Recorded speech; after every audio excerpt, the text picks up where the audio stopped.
I willed myself dry, a handy trick, but I still smelled pretty bad. Annabeth had old cotton balls stuck in her hair and a wet candy wrapper plastered to her face. That, she said, was horrible.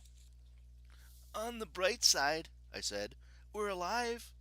Without the catechist. I grimaced. Yeah, a minor detail. Maybe the giant would drown. Then he'd dissolve and return to Tartarus the way most defeated monsters do, and we could go collect the catechist. That sounded reasonable enough.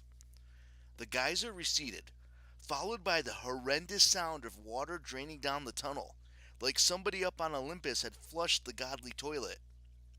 Then a distant snaky voice spoke in my mind. Gag me, said George. Even for me that was disgusting, and I eat rats.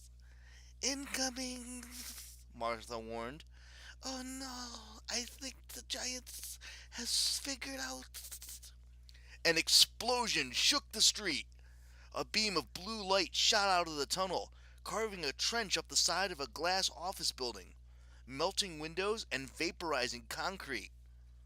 The giant climbed from the pit, his velour housecoat steaming, and his face splattered with slime. He did not look happy. In his hands, the catechist now resembled a bazooka, with snakes wrapped around the barrel and a glowing blue muzzle. Okay, Annabeth said faintly. What is that? That, I guessed, would be laser mode. To all of you who live in the meatpacking district, I apologize. Because of the smoke, debris, and chaos, you'd probably just call it the packing district now, since so many of you had to move out. Still, the real surprise is that we didn't do more damage. Annabeth and I fled as another laser bolt gouged a ditch to the street to our left. Chunks of asphalt rained down like confetti.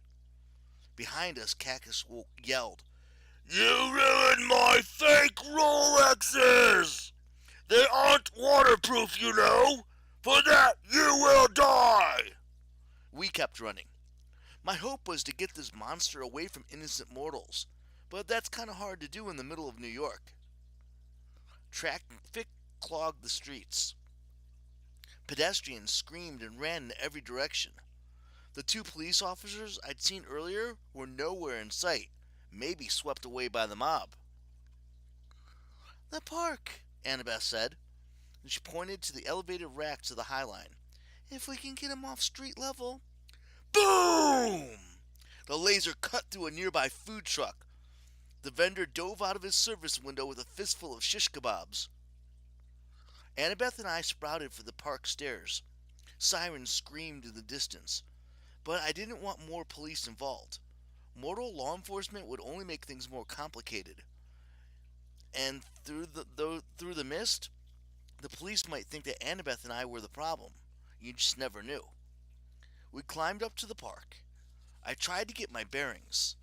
Under different circumstances, I would have enjoyed the view of the glittering Hudson River and the rooftops of the surrounding neighborhood. The weather was nice. The park's flower beds were bustling with color. The High Line was empty, though. Maybe because it was a work day, or maybe because the visitors were smart and ran when they heard explosions. Somewhere below us, Cactus was roaring, cursing, and offering panicked mortals deep discounts on slightly damp Rolexes. I figured we only had a few seconds before he found us. I scanned the park, hoping for something that would help. All I saw were benches, walkways, and a lot of plants. I wished we had a child of Demeter with us. Maybe they could entangle the giant in vines or turn flowers into ninja throwing stars. I'd never actually seen a child of Demeter do that, but it would be so cool. I looked at Annabeth. Your turn for a brilliant idea? I'm working on it. She was beautiful in combat. I know that's a crazy thing to say, especially after we just climbed a sewage waterfall, but her gray eyes sparkled when she was fighting for her life. Her face shone like a goddess's, and believe me, I've seen goddesses.